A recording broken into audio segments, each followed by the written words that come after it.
My husband and I have been married for 3 years now. I have a daughter, 15 years old, and he has a son, 24 years old.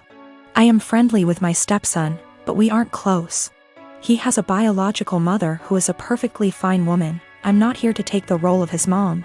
My late husband, my daughter's father, died when my daughter was 6. We both contributed to her college fund. My daughter's paternal grandparents have also contributed a large amount. Right now, the fund has about $180,000. My daughter is extremely bright, and I'm not just saying that because I'm her mom. I truly believe she has the capacity to go to an Ivy League school, and her teachers have said she has the potential as well. And I don't want costs to hold her back. Our income would be too high to get any meaningful financial aid. And while there are a few merit-based scholarships out there that she will be applying to, we don't want to put all our eggs in one basket and hope she gets it when it's so competitive. My current husband and I have separate finances. He doesn't contribute at all to my daughter's fund. My stepson is struggling with a heroin addiction and has stolen money, jewelry, higher loans, and electronics from us for drug money. I understand that addiction is a disease, and I personally paid for an outpatient detox for him, which cost $1,000, which failed. His father then paid for an outpatient rehab program, which cost $6,500, which also didn't work because he barely showed up. He promised us he'd do better next time and he needed another chance. So I split the cost of another $6,500 outpatient rehab program with my husband, which seemed to work during program, but he relapsed as soon as he got out of it. I have spent so much money, time, and energy and it hasn't helped at all. My husband and my stepson want to try a 60-day inpatient rehab program, which will cost $30,000. I had absolutely no idea where they were supposed to get the money for that, considering the thousands and thousands of dollars that were already spent, and the fact that we no longer had anything of value in our house. They want to use my daughter's college fund, which to me is absolutely off limits. I feel like it's completely unfair to my daughter to punish her for my stepson's addiction. Unfair to my late husband and his parents, but frankly, I don't think spending $30,000 will work. My husband thinks I'm an asshole because I'm prioritizing my daughter's education over his son's life. And he believes medical needs come first. He then asked my daughter if she'd be willing to use $30,000 from her fund to pay for her stepbrother's rehab. And she got very quiet and did not answer. He then got very upset with her and said she was being selfish. My daughter later told me that she didn't want to give her stepbrother the money, but she felt so guilty. And I am furious at my husband for emotionally guilt-tripping my daughter like that. So, my fiancé took up cooking during quarantine. We used to cook little and instead ate a lot out of the house. We could afford it and tended to eat healthy. Of course, we can both cook, but given our busy schedule, it was easier to eat out. Also, to be honest, I don't really like cooking and consider it a chore to be avoided. I love food, but there are other things that I would rather do in my own time. Due to quarantine, my fiancé has decided to cook more and has found that she enjoys it a lot. This is great. I am happy for her that she has discovered something new that brings her joy. Turns out she's pretty good at it too, and she cares about learning new skills, etc., so I benefited too. I still don't really like cooking myself, as I said, so in exchange for her putting all that effort into cooking, I help her out by paying for takeout in the evenings when she doesn't feel like cooking, and also I do everything else, wash the dishes, clean the table, etc. on the days she cooks. To the best of my knowledge, she agreed that this was an appropriate compromise, and of course, if she felt it was unfair, I would be happy to fill the gap in other ways. But she seemed to enjoy it. As her culinary experiments expanded into baking and became more complex overall, she began to involve me in cooking. I would go into the kitchen to have a drink and check it out, and she would say, "Oh, could you help me chop this while I fry this?" Or something like that. I cut carrots for her or something like that, chatted with her about food, and then went back to my business. I didn't mind it at all. But gradually I became her sous chef, especially when she wants to cook food together. Keep in mind that her culinary experiments are complex and sometimes take 2 or more hours. So my whole evening goes into these culinary endeavors, and it happens several times a week. On top of that, She tends to boss me around in the kitchen and can be a little rude. As you can probably guess, we got into a fight over this. I told her that I don't like her attitude in the kitchen when I help and I don't like to cook in general. I would feel better helping her if she wasn't so rude to me. But honestly, I don't want to spend 8+ hours every week cooking. It's not my hobby, it's hers. If she wanted me to take part in cooking, I bought everything or cooked something simple. She was very upset. She said it was unfair, that I was enjoying the fruits of her labor but not doing my part. And that cooking took 2 hours and dishwashing / cleaning only half an hour. I told her that it was her decision to cook very complex dishes and that I would be happy if she made a simple pizza or roast. After a certain point, the sophistication of her dishes moves into hobby territory. And I resent being made to feel like a bad partner because I don't want to spend a few evenings on her hobby. We haven't really worked it out. I actually bought / cooked my own food a few times so I didn't enjoy the fruits of her labor. But that seemed to upset her even more and our refrigerator started to fill up with more leftover food than she could eat herself. Another time I helped her but told her I had to go on video chat at 8 p.m. and she got upset when I actually stopped helping, and left even though I told her beforehand. I'm afraid I told her somewhat caustically that I was not her sous chef to command the kitchen. I tried to discuss it with her again when we felt calmer. I told her that I liked that she found a new hobby. But it's her hobby and I can't help it and don't want to feel obligated to do it.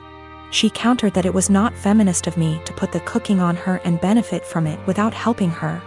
The feminist connection doesn't make much sense to me because neither of us used to cook much. And she decided to take up cooking herself, but of course I didn't tell her that. I told her that if she wanted to discuss the division of labor in our household, we could do so and come up with something new that reflected the fact that she now cooks more. We tried to do this, but she wanted to count all the time she spends cooking as time around the house. So, according to her ideal distribution of housework, she spends over 10 hours cooking just dinner each week, which somehow leaves me with almost all other chores around the house. I told her I didn't like it because cooking complicated meals is a hobby. It's not fair to say that 6 / 10 hours of her housework is actually her hobby, and I have to do the equivalent amount of real housework if that makes sense. So we are in a bit of an impasse. Am I really a bad feminist? I don't think I'm wrong. I'm very familiar with emotional labor, mental stress and all that, but I may be wrong. I love this woman and obviously want to marry her. But we are usually good at making logical decisions and this is the first time we have had such a disagreement.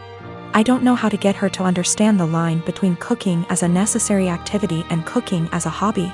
P.S. The fiancé has taken up cooking gourmet meals as a hobby.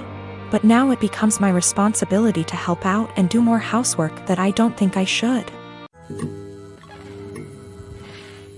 I am 33 years old. I had a serious drinking problem since a young age. My dad was an alcoholic, so booze never lacked in our house. It nearly killed me when I was only 27 and was in the for alcohol poisoning. It was too close a call and after that things had to change. With my wife's support, I went to rehab and proud to say I've been sober 5-1 / 2 YRS. My flatmate invited our friends over yesterday. It was 7 of us in total, including his friend, Mark. I've met Mark maybe 3 to 4 times over the last 2 years and while we're friendly, I honestly don't know him that well. But you can tell he's a party guy. Likes to get loud, take shots, makes gross comments sometimes, etc. Mark brought several cases of beer and a bottle of tequila with him so everyone was drinking and having a good time. Mark kept offering me drinks the entire night, which I'd politely decline. It's like he made it his personal mission to get me to drink by egging me on.